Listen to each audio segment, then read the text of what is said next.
Hi folks, welcome again to another episode of the Reba Ayaz Show. And the protagonist is someone who's firm in his decision. We have one such figure with us who, despite of being under controversy and duty, has managed to remain with his calm.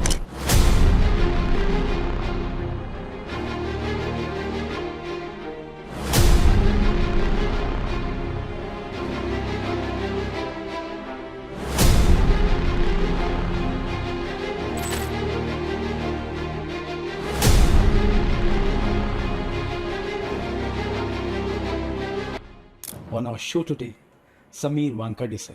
So welcome to the show. Thank you, Reba sir. Thank you. Thank you for inviting. A lot of people are confused because they don't see Mr. Wankhede often, and some say that he's gone into oblivion, some say that, but I would like you to tell our audiences कि right now where are you posted? There's a department called a DGTS, which is basically an inspection department. So I'm there doing my job 3.5 years down the line. In Chennai. In Chennai. And in fact, not many so-called paparazzi, so-called media, Wankhede suspended, he's dismissed, kind of thing, those things are going on. But through you, I would like to say I'm very much in service, enjoying my service, serving my nation, serving my people. How do you see Wankhede? How do you want Wankhede to be known as in future? Reba sir, in a very simple term, if you ask me, there are no kind of, lofty ambitions kind of a thing. Very simple kind of thing. Wankhede, an efficient government servant who have served the people, a person with whom his father is proud, his mother is proud, his children are proud. That's it, nothing more. The gentleman sitting next to me has increased the state and government exchequer, by giving them huge sums of amount from wrong people to the government. He is the one who has qualified his UPSC in first attempt. And if I am not mistaken, his ranking was around 561. So much of achievement, so much of pride, yet under media trial. How do you respond to it? Reba sir, it doesn't matter to me basically regarding trials and media trials and these kind of things. Finally, you are answerable to whom? You are answerable to the public, to the people of the country, to the constitution, and finally your family. There was some allegations levied on him regarding his caste certification. And to your surprise, this gentleman did not produce one witness. He produced more than 50 documents to prove that. I think if I'm right, Absolutely. you Absolutely. actually gave 50. Absolutely. Absolutely. I would just like to supplement your question basically. During that point of time, lot many controversies were happening. There was some kind of, I would like to say, nefarious people on the field, having daily to-do press conferences against me due to some, malified interest, so that I be into trouble or I leave my post, I run away, leave my state or something like that. But unfortunately, things didn't plan what they thought, basically. And when you don't, achieve, when you try to scare a person, so finally then they come down and hit you below the belt. They try to talk on your integrity. They try to, mislead the people by talking about your caste, creed. Finally, if nothing succeeds, they come down to these kind of levels. But unfortunately for them and fortunately for me, they couldn't prove because, Son to a lovely parent. His father's name, if I'm correcting is correct, was Mr. Dhyaneshwar. Jnandev Wankhede. Sorry? Jnandev. Wankhede. Yes. And mother was Zahida Beg. Zahida, yes. You've been married in a very kind of a secular, Absolutely. What are one thing which you like about Hinduism and one thing about Islam? Absolutely, I would love to answer that. If you talk about Hinduism, if you talk about theology, so the tolerance, basically, what Hinduism teaches you, the kind of multi-dynamism the religion has, without any limits. So that is one thing which I like very much, without any hassles. Okay. The secondly, if you talk about Islam, Yes. the concept in Islam, in the Quran Sharif also, if you talk about the prohibition regarding liquor, if I talk correctly in Surah Maida regarding drugs, we talk about the khamar ki cheezein, which are restricted, called as drugs in today's time. Okay. So those things have been really enumerated properly. And if implemented properly, we can definitely fight this scourge of drugs. So those things are very much, I like about the thing which have been categorized in. Super. Sir belongs from a category which is known as Mahar. Absolutely, yes. Yes. Mahar are basically scheduled caste people, and you find them in the areas like Maharashtra, Vidarbha, Konkan area. And one greatest thing which our viewers don't know, Dr. B.R. Ambedkar was Mahar from his community. True. So a person with such values, and the person who's also, you have also studied law, I guess. Yeah, I'm a law graduate from Mumbai University. Right. We'll ask Mr. Sameer Wankhede, does an UPSC officer, whether it's an IPS, whether it is IRS, whether it is an IFS, at some point of time with the experience, do you develop a sense which is known as a sixth sense? Suppose there is somebody who's convicted and you look at that person. So what does your sixth sense? Is it a developed scenario that is he lying? Is he telling the truth? Is he hiding it? Is the sixth sense then an officer like you? See, Reba sir, I mean, first thing, you enter into civil services or law enforcement because you have a knack for that. You have a liking for that, right? From childhood. And then you grow. You grow. You dream about it. You try to, assimilate those kind of characters in you right from childhood. So those things are natural for you, basically. Secondly, when you join the services, and during that point of time, you work in lot many agencies also, all intelligence agencies. So in the due course of time, I might have dealt with around 3,500 cases in my life. Yes. And during that point of time, you definitely grab a sense in these kind of things. That who's lying? Okay, what is wrong and what is right, basically. There is a law evader, there is a law breaker, and you understand person is giving the right information. A person, body language says, not many parameters, says that, and you develop an act after that. Right, see. Some more than 2,000 celebrities have come under your wrath. You see, there are two classes of people. One is the high class, which are into drugs and narcotics. Right. And on to the contrary, you have the slum dwellers. Right, very true. What is common between them?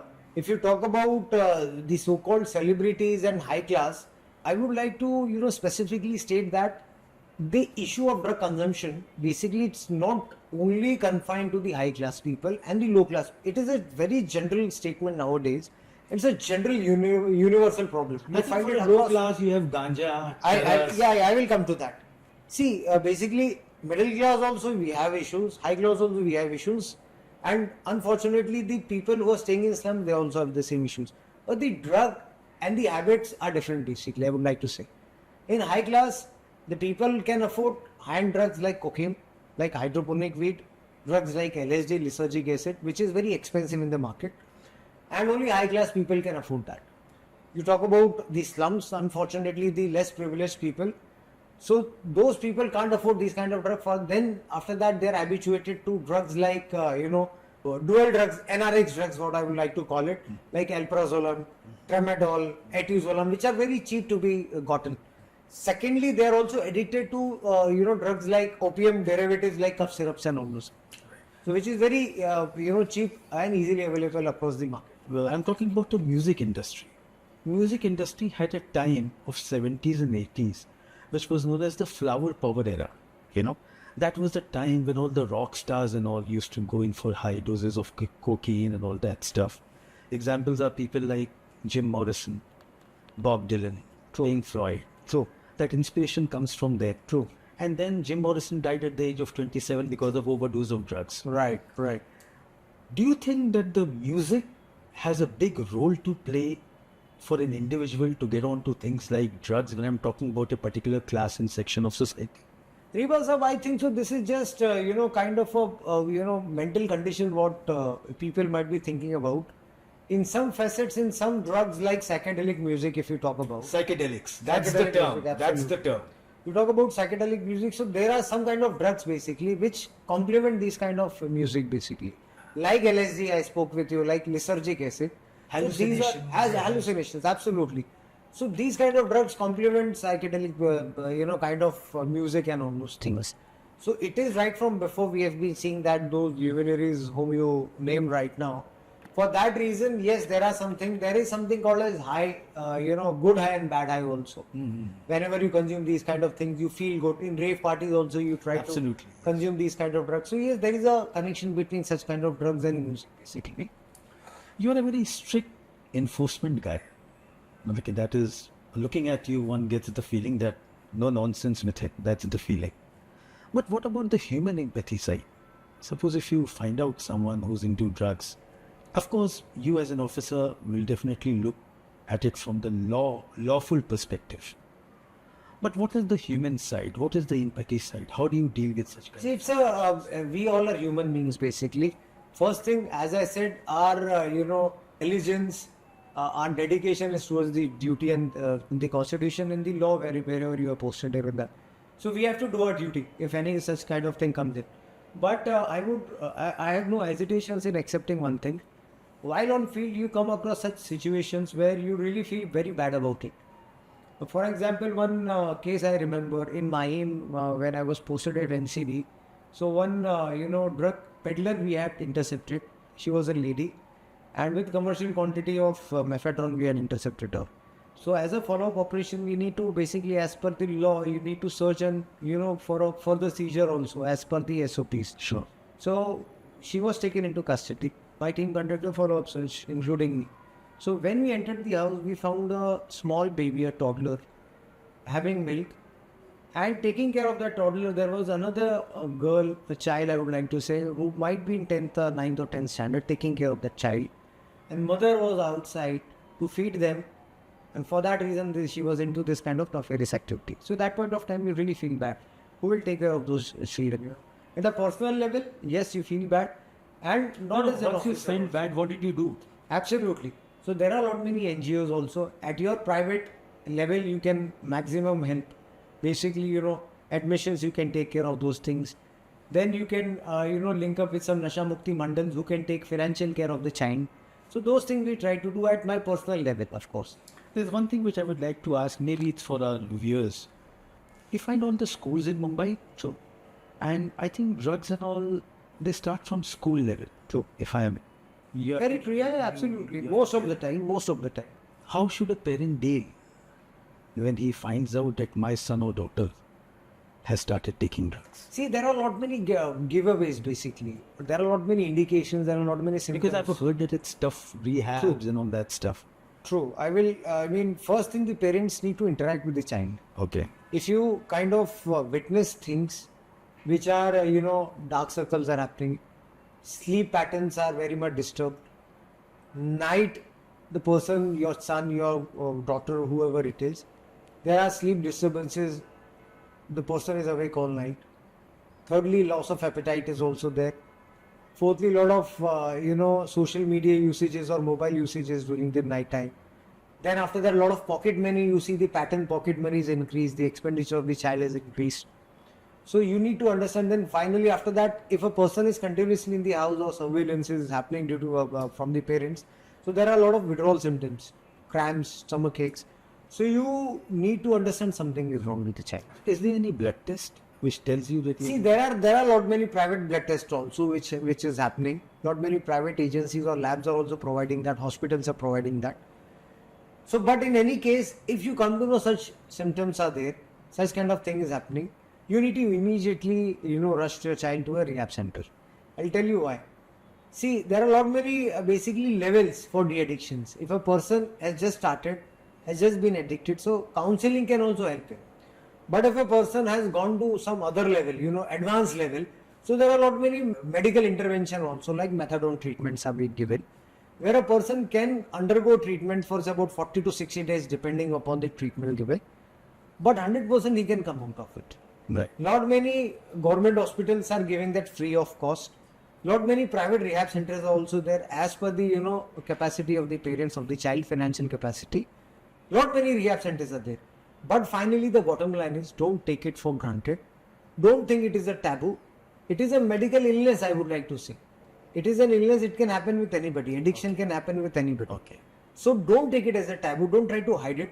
Bring your child outside and try to get it treated this. But how to deal a child's aggressive behavior? But people turn aggressive also. Absolutely. For that reason, there are rehab centers. There are hospitals where a person can be admitted. Okay. So when I look at Samir Wankhede, I just praised him for his, body constitution. So you look more of an IPS than an IRS. I don't know.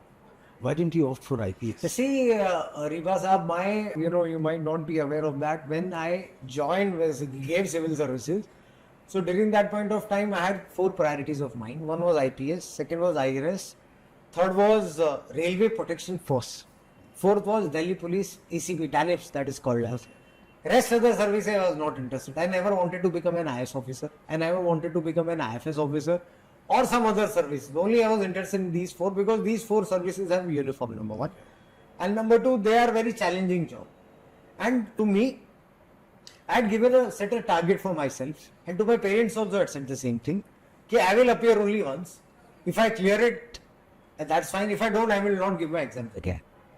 I have given myself only one chance. And I cracked that. I got my second option. First was IPS, second was IRS. So I got my second option. And I was very happy when I was posted to Mumbai. So what else do you want in life? Absolutely. You are with your parents, you are with your family. Absolutely. Who else wants anything else? Absolutely. So I then jumped into it. I never thought of giving my second attempt. At least right. He's been so much in news. People always question him. From where did you get your watch? What clothes are you wearing? That should not be anybody's business. There's something which is personal. I'm not going to ask that basic cliche. No, you need to. I would like to interrupt. You need to. And I'm very, vocal about these kind of things also. But see, why are your personal issues there? yeah, no, but there are some things which need to be cleared basically in front of people. There is a mentality, unfortunately in our country, if a government officer, person who's serving the nation or a officer or an employee, he cannot wear good clothes. He cannot wear anything good which his own buying basically. So basically the perception is that he should act like a pauper, act like a poor man and live a dual standard. I cannot do that, number 1. If I can afford it, if my mother comes from a very good family, if I've been paying income tax regularly, Right, so my wife, she's earning since last 30 years, I can give good lives to myself, to my family, to my children. So what's the harm in that? And I'm not scared of anybody. And I don't need to prove anything anybody. And don't need to act also. I have my own personal car. I'll go to my duty with my personal car. I can afford a good life. So why can't I do that? So I cannot be dual standard and act. I'm not that kind, absolutely. What a marvelous and candid view of showing his expression. There's a little bit of anger also. Absolutely, yes. People need to change their mindset. You had a love marriage. Yes. Your wife happens to be an actor. Yes, she is. And where did you meet her? That is a, very interesting question basically. She was my classmate. In 1997, when I was studying basically, in what? junior college, I was, in Ramnara and Ruya college. So she was my classmate. And let me tell you, she was a big time nuisance during that point of time. She was a very notorious student. And, she was the person whom, I remember one point of time, I thought to myself, she's such a fun-loving person. She was into theatrics, right during that point of time. So I asked myself, who will be the person, who will be the fortunate person to marry her, in a sarcastic manner. Okay. But I didn't know it would be me only after some point of time. So yes, we studied together. And, due to her, Natyavalis, basically, theatres and all those things, after graduation, she was also very dedicated towards her theatrics, basically. I, started studying for civil services, basically. But, what destiny says, basically, destiny wants it to happen. Again, in 2010, we met each other at the airport itself. And then after that, then we got married later. So what I figured out that after all the hustle bustle of work, you need a little bit of creative companion. Absolutely, Right? absolutely. Whereby you discuss about stories, scripts. But I'm very bad in that. I'm candid, to be very candid, I'm very illiterate about it. And you wish to be, if there was a film on you, what title would it be? I mean, I really don't know. I cannot figure it out basically. But never I've thought about it. But I'm completely unaware of the things. You will be aware very soon because someone somewhere down the line will. No, there are people. In fact, with many proposals coming in. In the past 2-3 years. But I'm really, that this point of time, I'm focusing on my family, focusing on my work, and it's not my priority basically. So very calmly I tell them to not know, boss. I have 15 years more in my service. I'm not retired yet. Now you have done remarkable for the country and nation. Like everything is there on records. 17,000 kgs of narcotics, bringing back the money and giving it to central and state exchequer.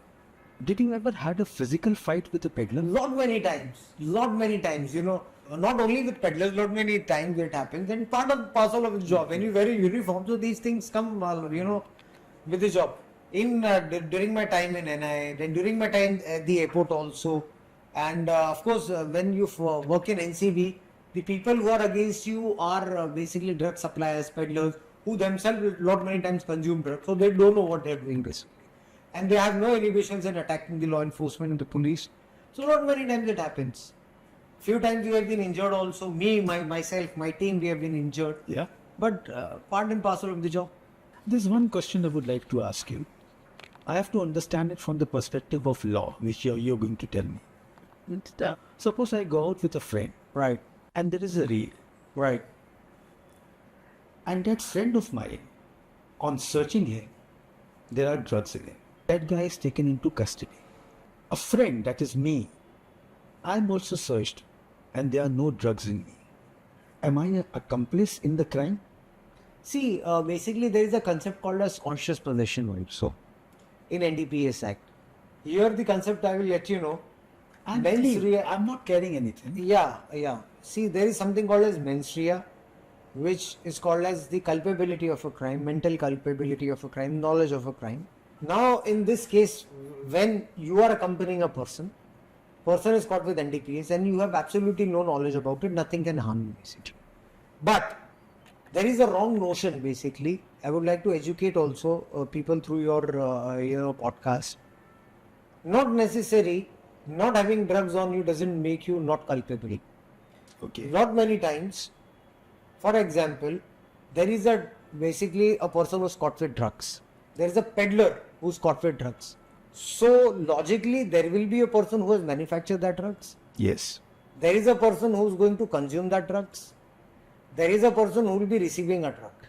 So if you caught a peddler, is it not expected to catch the person who is manufacturing it? Yes. Is it not compulsory to intercept or investigate the person who is receiving it? Yes. So definitely those people might not be having drugs with them. The person who has manufactured and delivered. The person who is yet to receive it. So how will you deal with them? So here culpability also comes in. Right. The person manufacturing, the person providing finance to that drugs, the person who will be taking that delivery of drugs. So you mean to say that accomplice is a man who can give you further leads? Further leads, You mean to say a deeper investigation? deeper investigation, and he can be arrested also. That He can person. be arrested also? Absolutely. Despite not having any drugs? Not having, absolutely. So there are sections like 27A, financing illicit trafficking. There are sections like 25, giving you premises for consumption of drugs. There is section 29, where criminal conspiracy is there, as far as NDPS. So not necessary if you are having drugs. So lot many times people ask me, in ignorance, अरे इसके पास तो drugs नहीं मिला तो arrest कैसे किया? अरे but the person is accomplice, the person was going to consume drugs, the person has financed drugs, so you won't take action on them. Definitely action is, solicited in NDPS Act about this. You mean to say to catch the bigger fish? To catch the biggest fish, absolutely. And right from top to bottom, you need to raise the chain. Right. In a city like Mumbai, you are a terror. I mean, let me tell you this. Your name, I stay in an area known as Veera Road. Can you believe it? I see your posters around. Maybe some NGO has put a Absolutely, poster for lectures, a lot of Nasha Muktis I do nowadays. What is the condition in Mumbai right now in terms of drugs? See, unfortunately, Reba Sahab, the metropolitan cities in our country, Delhi, Mumbai, Chennai, lot of drug consumption is happening. Earlier, it was just a transit point or at some level manufacturing point for export, like ketamine, tramadol, methamphetamine, ephedrine. These kind of drugs were illegally made here and exported to foreigners. Unfortunately, this decade we are seeing sport in the consumption also across the spectrum basically, especially in cities like Mumbai where rave parties are happening, high-end parties are happening. Lot of unawareness is there of law, where people think drug consumption is not a crime. They are wrong. And lot of peer pressure is also happening in the colleges basically. Peer pressure like herd mentality. There is a group. In order for a child, a youngster to be accepted in that kind of group, so they start behaving themselves like that. If you don't consume, you will be called as uncool. Absolutely. ये तो बहुत uncool है. He's on, an uncle, yes. auntie, these kind of nomenclatures are given to a child. So in order to cater and being accepted in that group, they start behaving like that. And finally they get addicted to it, and then there's a doomsday basically for them. So when you talk about Mumbai, what are the pockets in which you think that drugs are still very much around? See, there are a lot many pockets in northern and eastern Mumbai also. And, I would like to just shed some light on that. For example, the place where you stay, Mira Road, or what you recently said. So a lot of consumption of methadone is happening there. Still it's there. Absolutely. Still not many cases are being booked. I remember Mira Bhayandar Commissionerate has booked lovely cases for methadone. They had done big seizures regarding methadone as recent as 2-3 months before. Then there are basically southern Mumbai pockets where consumption of cocaine is too much. Then there are pockets of eastern Mumbai, Bhiwandi, then Govandi and Shivaji Nagar, where consumption of codeine, consumption of charas, consumption of methadone is lot. Then there are pockets like Bandra, Lokhandwala, Andheri, Versova, high-end drugs like cocaine, like meth, methamphetamine, like lysergic acid, it's happening rampant. Then pockets like Nala Supara again, where many foreigners are there basically from African countries. So there, a lot of kitchen labs are being made. Kitchen labs are there to make methadone and methamphetamine, meth basically. So there a lot of consumption and supply things are also happening. When are you coming back? And see that... You've got so much of, if the people are listening, if the authorities are listening to him, he's the guy who knows what is happening where. We want you to be back here. See, that's in the, God's hand, in the hand of the Almighty and the, the senior higher ups. And basically, see, I'm a disciplined government soldier, basically. So wherever they post me, I have to go. I listen to them till the time I feel like serving my motherland. And I will be doing that. So let's see. I mean, wherever they try to send me, I'll do my duty with utmost honesty and integrity. My last question before I wind up. You have things like stage shows, right? You have things like film shooting, where hours and hours you're there on stage. Right. You're exhausted to such an extent that you need a booster. Right. At times, glucose water doesn't work. Right. But I think more or less, you talk about singers, you talk about artists. When they come on the stage, they take something or the other to keep them moving on the stage. Correct me if I'm wrong. Is it a drug-related occupational hazard? See, it is. What they should do? There are drugs which I don't want to name them basically because I don't want to promote these kind of things. There are some kind of drugs. There are some kind of NRX drugs, dual-use drugs basically, which some kind of people of some profession use it. They think basically where sleep is deprived, where they think they are very active, and these are stimulants basically. Stimulants. Yes. What we call them as. And these are mood enhancers basically, and which is very bad, which are very chemically made, which are completely synthetic, which is very bad for your health. It plays with your body, with your neurological system. Lot many times overdose can cause death. Lot many times basically these medicines tend a person to have suicidal tendencies also. Okay. So these are very dangerous and people tend to stay away from this. Thanks. That was Samir Wankhede, sir. Thanks a lot for giving your precious time. Thank you, Reba. It was a pleasure talking to you. Thanks a lot. Thank you. Thanks a lot. Keep watching.